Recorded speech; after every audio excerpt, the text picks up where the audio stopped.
Vamos entonces a iniciar la clase. Hoy es el día lunes 12 de abril del año 2021. Esta es la clase de Física 321 para estudiantes de Ingeniería Química que se imparte en el Departamento de Materia Condensada de la Escuela de Física de la Facultad de Ciencias de la Universidad Nacional Autónoma de Honduras. Yo soy el profesor Alejandro Galo Roldán. Estábamos viendo nosotros la estructura del núcleo. Ese es el contenido que corresponde al capítulo 44 del libro de texto de Serway. Y nos toca comenzar a ver ahora lo que son modelos nucleares. Existen varios modelos nucleares, dos de los más utilizados. Uno es el modelo de la gota líquida y el otro es el modelo de celdas. Cada uno tiene su gracia, su privilegio, su ventaja y lógicamente sus desventajas también.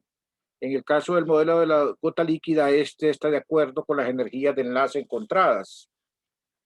Y el modelo de celdas, más que todo, predice bien la existencia de núcleos estables.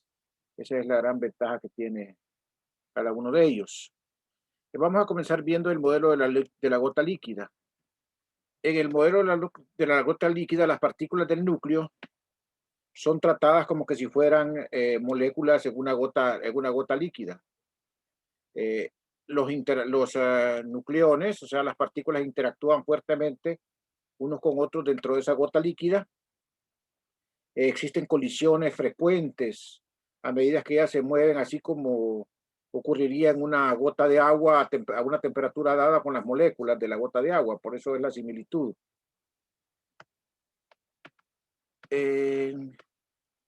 Este modelo existen varios efectos que determinan la energía de enlace. El primer caso es el efecto de volumen. En el efecto de volumen, la fuerza nuclear se debe solamente a unos pocos vecinos cercanos y no a todos los nucleones. O sea que la fuerza nuclear es afectada solamente por los vecinos cercanos. La energía de enlace, debido a este efecto, es proporcional a A, o sea, al número de masa, y por lo tanto al volumen del núcleo. La contribución a la energía de enlace del núcleo entero es C1 por A, donde C1 es una constante ajustable. Entonces, esa es la contribución por el efecto de volumen. Esa constante puede ser determinada ajustando la predicción del modelo a los datos experimentales.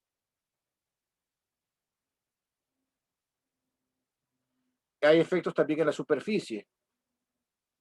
En la superficie los nucleones tienen menos vecinos, menos pocos vecinos, o sea, que en el interior. O sea, hay menos vecinos cercanos que en el interior.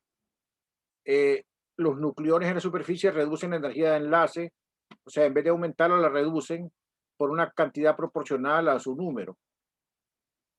El número de nucleones es proporcional al área de la superficie. Y el término de superficie puede ser escrito como menos C2 a la 2/3. El signo menos se debe a que reduce la energía de enlace en vez de aumentarla. Y nuevamente, la constante C2 es una constante empírica que se puede ajustar con los datos experimentales. A nuevamente es el número de masa. Eso es el efecto de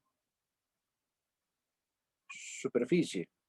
El efecto coulombiano, ese efecto se debe a la repulsión que existe entre los protones en el núcleo y como ustedes saben sería también una fuerza negativa. El efecto de la energía potencial es proporcional al número Z y la reducción de la energía de enlace debido al efecto de repulsión coulombiano es el término menos C3Z por Z-1 a la 1/3. ¿Verdad?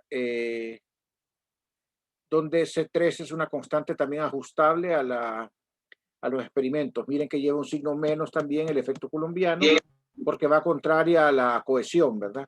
Se opone a la cohesión. Finalmente tenemos el efecto de simetría. Este tiene que ver con el desbalance que hay entre el número de neutrones y el número de protones. para valores grandes de A, el valor de N para núcleos estables es grande. Y se acuerdan ustedes que para cuando A era más grande, cuando era A era más grande, el número la curva, la curva A contra Z se separaba de la curva N igual a Z por arriba, porque iba habiendo cada vez más núcleos. Entonces iba habiendo una asimetría en el número de neutrones con respecto al número de protones. En este caso también hay una disminución a la energía debido a este efecto de simetría. Es menos C4 N menos Z al cuadrado sobre A. Como pueden ver, mientras más asimétrico es el término N menos Z, más negativo es este término, o sea, más influye en la disminución de la energía, ¿verdad? Para valores pequeños de A, este término debería ser grande, ¿verdad? Sin importar la asimetría que existe entre N y Z. Entonces, a eso se debe que aún para A pequeños hay asimetría, hay efectos de asimetría, aunque N y Z no difieran mucho. Eso es debido al efecto del número de masa. Para A grandes en el denominador se reduce el valor de ese efecto de asimetría, ¿verdad? Se reduce el valor del término, así que un efecto pequeño sobre la energía de enlace total C4, total. C4 es una constante de ajuste nuevamente. O sea que aquí lo que dice es que para A grandes el efecto de asimetría se reduce.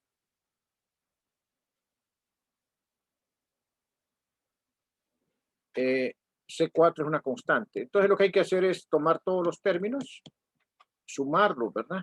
Y este sería el valor para la energía de enlace total. Se encuentra, tómenlo como dato, ¿verdad? Pues noten esa fórmula porque les va a servir. Tómenlo como dato que para A mayor o igual que 15, C1 es 15.7 megaelectronvolts, C2 es 17.8 megaelectronvolts y C3 es 0.71 megaelectronvolts. C4 es 23.6 megaelectronvolts. Entonces ahí tienen ustedes ya una expresión completa para la energía de enlace. ¿Verdad? Vamos a hacer aquí un ejercicio. Dice aquí el núcleo de zinc 64 tiene una energía de enlace tabulada de 559.09 MeV. Use la fórmula semiempírica de la energía de enlace para generar una estimación teórica de la energía de enlace para este núcleo. Bueno, ya nosotros tenemos acá la fórmula semiempírica, que es esta, ¿verdad? Con estos valores que son los que vamos a utilizar entonces para calcular el valor teórico de esa energía de enlace y vamos a compararla con el valor tabulado. Recurrimos aquí a nuestra hoja auxiliar.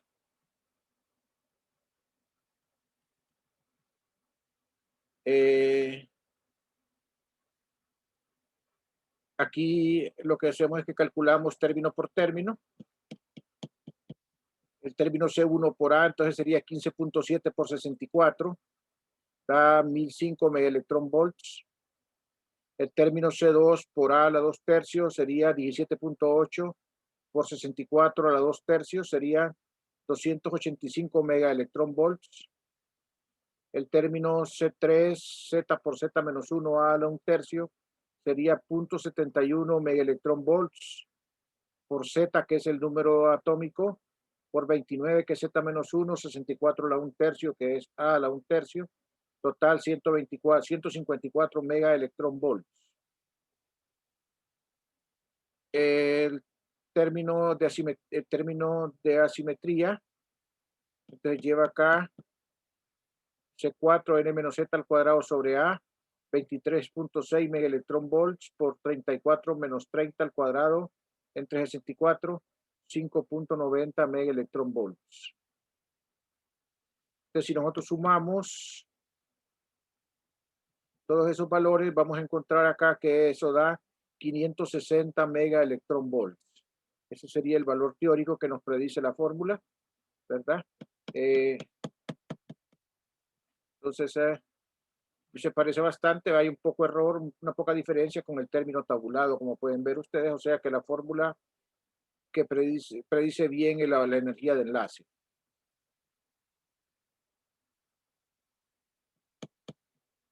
¿Alguna pregunta sobre ese ejercicio?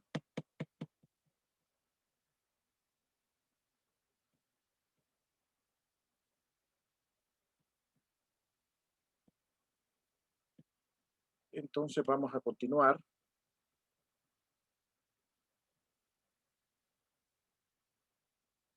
Eh, Aquí tenemos una curva en donde muestra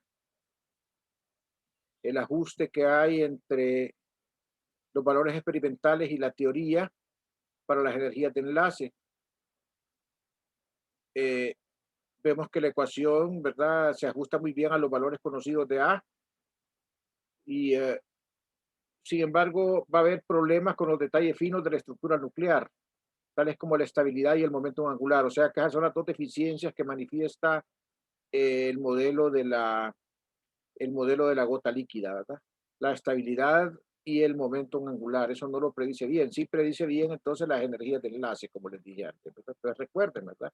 Las energías de enlace es la fortaleza de la, del modelo de la gota líquida, pero la debilidad son la estabilidad y el momento angular. Cuando se estudia con más detalle la energía de enlace, se encuentran situaciones como la siguiente, ¿verdad? Unas características. Se encuentran los siguientes hechos. Los núcleos más estables tienen un valor, o sea, esto es estudiándolo con más detalle, ¿verdad?, la energía de enlace, para que miremos que hay algunas situaciones que no las explica bien el modelo de la gota líquida. Los núcleos más estables tienen un valor par para Z y N. Solo 8 núcleos estables tienen valores impares para Z y N. O sea que la mayor parte de los núcleos estables tienen valores pares para Z y N. Eh, Otra característica es que hay una diferencia entre la energía de enlace por nucleón dada por la fórmula semiempírica y los experimentos. Ocurren picos a unos números llamados números mágicos, o sea, algunos picos para las energías de enlace en determinados valores del número atómico o del número de masa. Y vamos a ver que esos picos no son predichos por el modelo de la gota líquida. Otro hecho es que los estudios de los rayos nucleares muestran desviaciones de los valores esperados. O sea, lo que predice el modelo de la gota líquida no es exacto para los rayos nucleares. Gráficos de los datos muestran picos para valores de n iguales a los números mágicos. Un grupo de isótonos, los isótonos son una colección de núcleos que tienen el mismo valor de n y diferentes valores de z. Cuando el número de isótonos estables es graficado como función de n, hay picos en los números mágicos, o sea que hay picos en el número de isótonos también, para los números mágicos. Entonces, eso tampoco es predicho por el modelo de la gota líquida. Aquí tenemos nosotros más o menos una gráfica donde se muestra los picos, ¿verdad?, en n igual 28, en n igual 50, n igual 82, n igual 126. Miren que se muestran generalmente para valores pares de n y z, ¿verdad? Eh, el desacuerdo entre la fórmula empírica y los experimentos es graficado ahí en el anterior, ¿verdad? O sea, y aparecen el pico de los números mágicos 2, 8, 20, 28, 52, 82. Eso no está predicho. Lo que está escrito en esta gráfica no está predicho por el modelo de la gota líquida, o sea, la existencia de estos picos que están acá. No es predicho por el modelo de la gota líquida.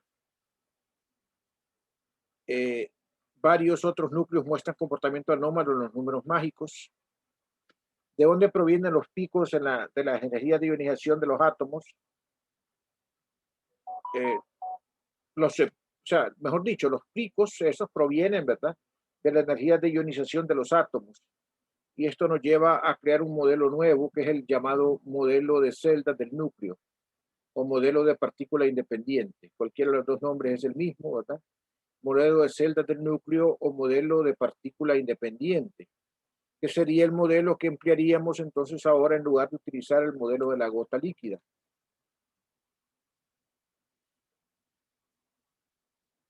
Bueno, este modelo de celdas se parece bastante a los modelos electrónicos que teníamos en el átomo, de los niveles de energía. En este modelo de celdas se asume que cada nucleón existe en una capa, similar a las capas atómicas para los electrones. Los nucleones existen en estados de energía cuantizados. Hay pocas colisiones entre los nucleones. Cada estado contiene únicamente dos protones o dos neutrones. Estos deben de ser de spin opuesto. Al tener el spin opuesto, el principio exclusión de Pauli se cumple. O sea que también hay que pedir que se cumpla el principio de exclusión de Pauli para los nucleones. O sea que en cada capa solamente pueden haber dos, uno con spin hacia arriba y otro con spin hacia abajo.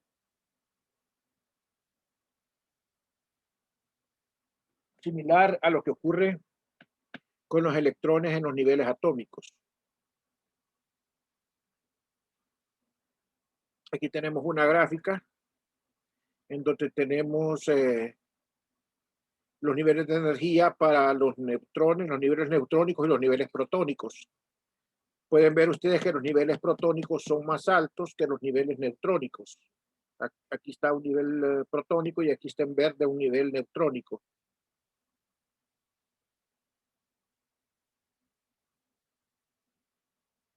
Eh, Eso se debe, la diferencia que hay es que se mueven en diferentes barreras de potencial, ¿verdad? O sea, hay una barrera de potencial para el nivel neutrónico y hay una barrera de potencial para el nivel protónico. Esta es la del nivel neutrónico y esta es la del nivel protónico. Eh, los niveles de energía de protones son ligeramente más altos que los neutrónicos debido a la energía potencial eléctrica asociada con los protones, la cual se superpone al efecto de interacción nuclear. O sea, tenemos que, acuérdense que los protones pueden interactuar también eléctricamente. Entonces eso se superpone a la interacción nuclear y eso hace que el nivel de energía sea más alto. El efecto spin órbita influye sobre las características observadas de los núcleos. O sea, cuando interactúa el momento angular de spin con el momento angular de orbital, eso influye sobre las características observadas en los núcleos. El efecto spin órbita nuclear es mucho más fuerte en el caso atómico y tiene signo opuesto. En el caso, es mucho más fuerte que en el caso atómico y tiene signo opuesto. O sea, el efecto spin órbita en el caso nuclear es más fuerte que en el caso atómico, ¿verdad? Cuando estos efectos son tomados en cuenta, el modelo de las capas predice los números mágicos observados. Como les decía, el modelo de capas tiene esa virtud que predice los números mágicos.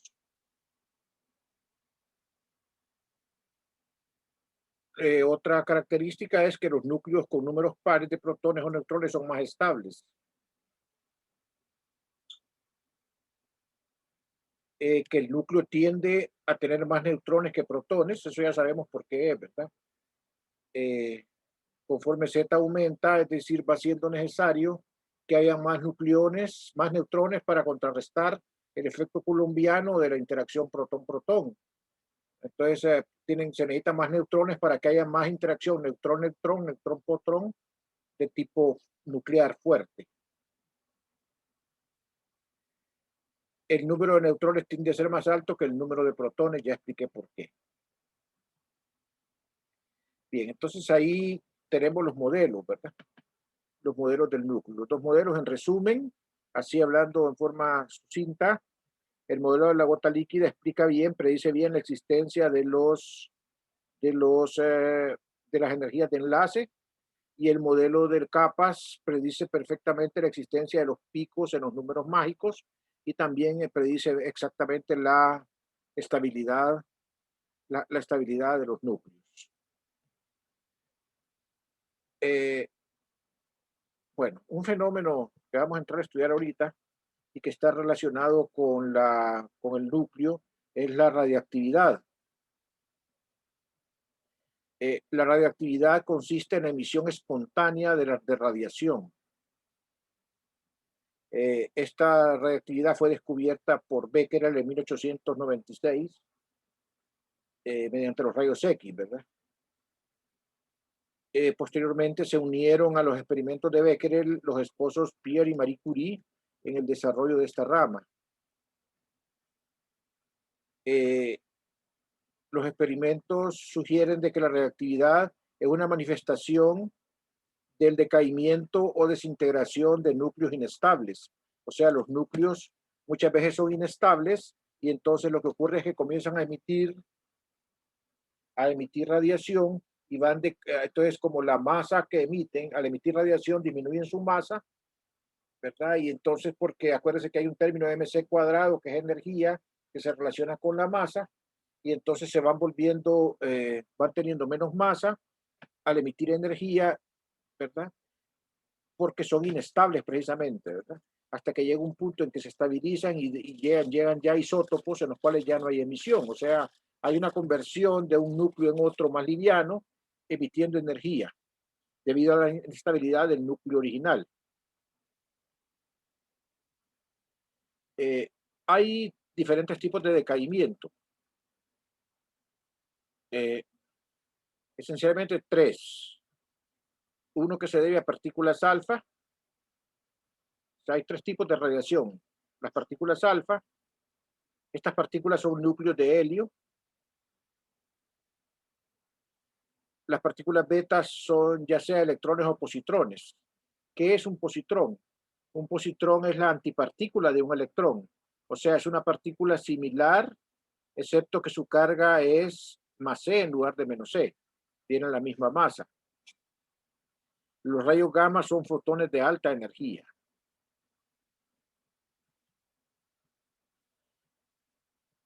Aquí tenemos una matriz de detección. ¿Se acuerdan ustedes que una partícula neutra en un campo magnético no experimentaba ninguna desviación? Por lo tanto, el rayo gamma, como son fotones, no experimenta ninguna desviación en un campo magnético. Las partículas alfa, como son positivas, experimentan una desviación que va hacia aquí hacia arriba si el campo magnético va entrando a la figura. Y los electrones, una desviación hacia abajo si el campo magnético va entrando a la figura. Los radios de curvatura de estos son distintos, ¿verdad? Porque las masas de los electrones son distintas de las masas de las partículas alfa, que son cargas positivas. Entonces aquí tenemos nosotros la forma en que se pueden detectar las, las radiaciones, ¿verdad?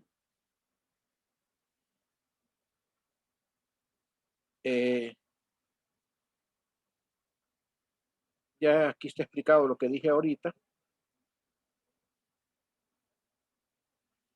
También esas tres radiaciones difieren en la capacidad de penetración. Unas tienen más capacidad de penetración que otras.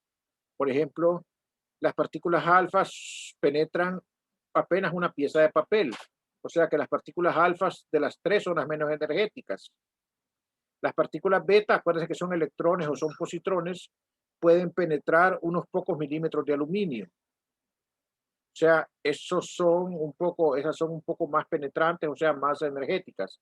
Y finalmente los rayos gamma, que son que son los más potentes, esos pueden penetrar varios centímetros de plomo. Fíjense bien que realmente, estrictamente hablando de los tres, los únicos que son radiación electromagnética son los rayos gamma, porque son fotones. Las otras no son estrictamente radiación electromagnética. Eh, Sin embargo, el término de radiación sigue siendo usado para la emisión de partículas alfa y para la emisión de partículas beta, aunque no sean estrictamente radiación electromagnética. Vamos a utilizar aquí un símbolo N, que tiene muchos usos. Ya vimos que N significaba número de neutrones en el contexto del átomo, del núcleo. Aquí lo vamos a usar en otro contexto, el número n. Tengan cuidado con eso. Vamos a definir la constante de decaimiento. Y eso se define diciendo que el número de partículas que decaen en un tiempo dado es proporcional al número de partículas en una muestra radiactiva.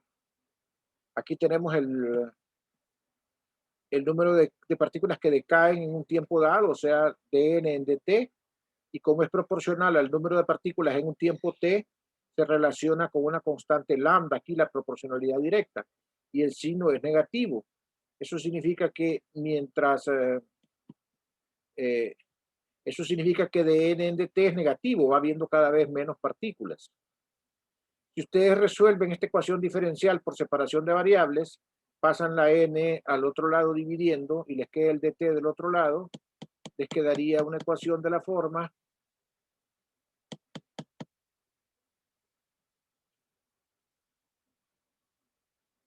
dn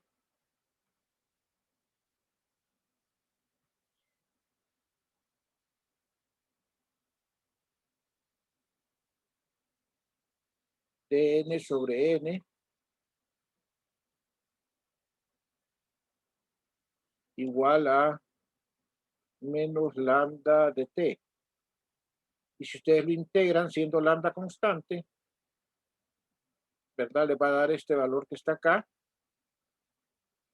les va a dar esta expresión que está acá, donde n0 sería la cantidad de partículas que hay en tiempo t igual a 0.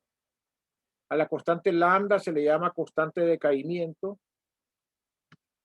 y esa constante determina la probabilidad de decaimiento por núcleo por segundo. O sea, lambda tiene que ser la constante, o sea, es la constante de decaimiento sería es probabilidad de decaimiento por núcleo por segundo. N es el número de núcleos radioactivos en el presente, sin decaer, o sea, acuérdense, ¿verdad? N significa el presente, la cantidad que hay ahorita al tiempo t. N0 significa la cantidad que existe al tiempo 0. Lógicamente, N0 es mayor que N, porque van decayendo.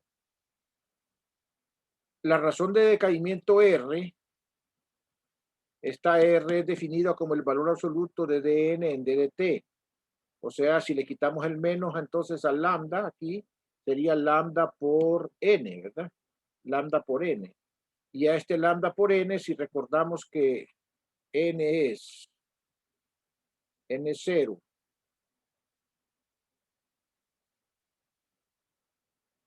e a la menos lambda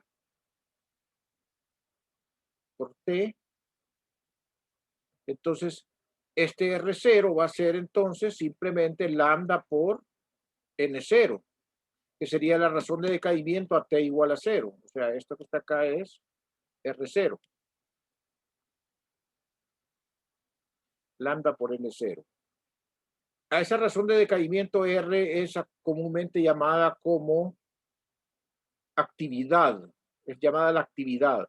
La actividad no es una constante como lambda, la actividad va cambiando con el tiempo, ¿verdad? La actividad va cambiando con el tiempo. Aquí pueden ver, ¿verdad? La actividad es R0 es a la menos lambda t. O sea, la actividad va cambiando con el tiempo. Aquí tenemos una curva de decaimiento típica, una exponencial negativa. Partimos de un valor n0 al inicio y va decayendo exponencialmente hasta que en un tiempo suficientemente grande la curva se aproxima a 0. Aquí tenemos nosotros la mitad de la muestra.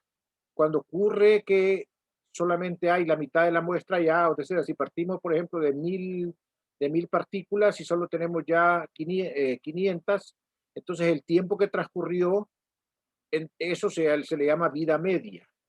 Entonces, en una vida media tenemos que ya solamente quedó la mitad de la muestra.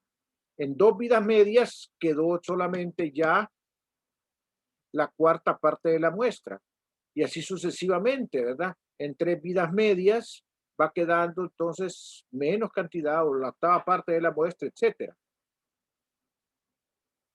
En 4 vidas medias va quedando la 16 parte de la muestra, etcétera, ¿verdad? Entonces, cada vez que pasan más vidas medias va habiendo menos muestra. Lo que es importante que se den cuenta que la vida media no es la mitad del tiempo, no es la mitad del tiempo. es el tiempo en el cual decae a la mitad la muestra original.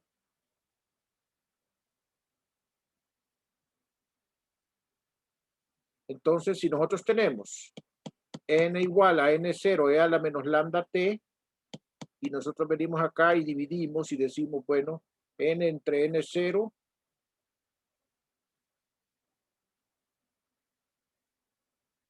igual a e a la menos lambda t, o sea que t es igual a logaritmo natural de n entre n0 dividido entre menos lambda,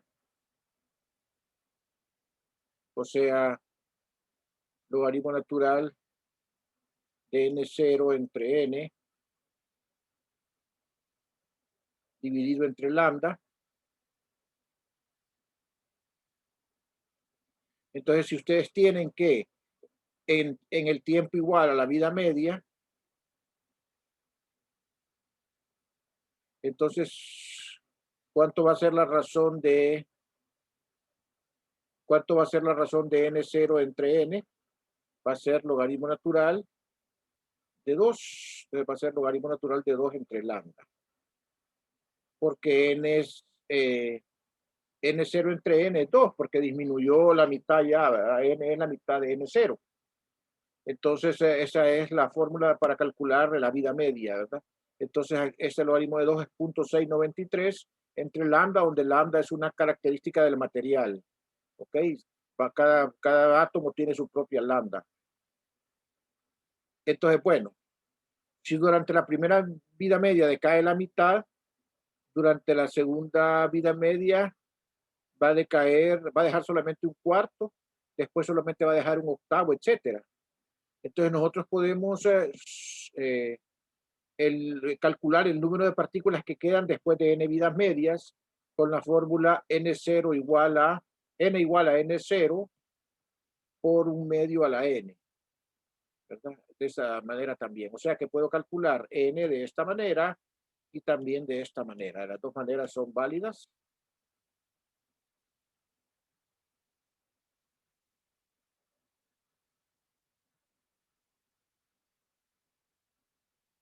Donde este n es el número de, acuérdense que este n es el número de vidas medias.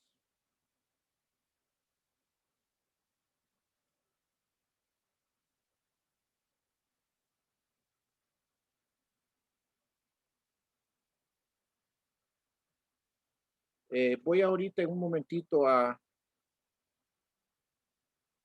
parar